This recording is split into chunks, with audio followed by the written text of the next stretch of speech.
台东旧年的万冬稻啊，因为这风台是拖到12月才收成，这也造成农民今年早冬稻啊要报产的时间就真逼。因过这过年时啊，台东是有花海通好看，今年可能就无啊。不过这关山农会有缘有伫个美国学校设计彩色的稻仔田，今年的主题是妈祖，对即阵到4月拢会当欣赏到。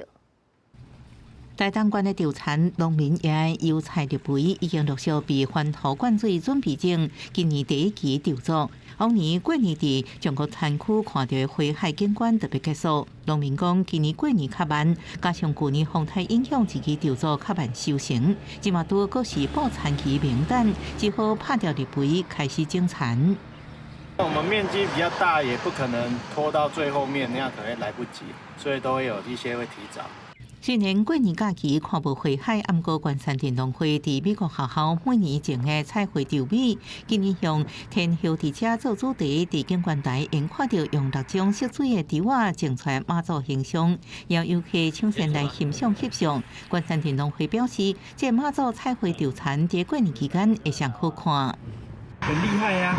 春节的时候呢，会是最漂亮的时候，颜色会是最饱满的时候，可以一直展览到大概今年的4月。关山电农会表示，关山电有100年历史的天后宫，今年特别推出妈祖彩绘稻田，希望过年迎风调雨顺。过年期间，民众来遮行村，希望带予大家平安。记者综合报道。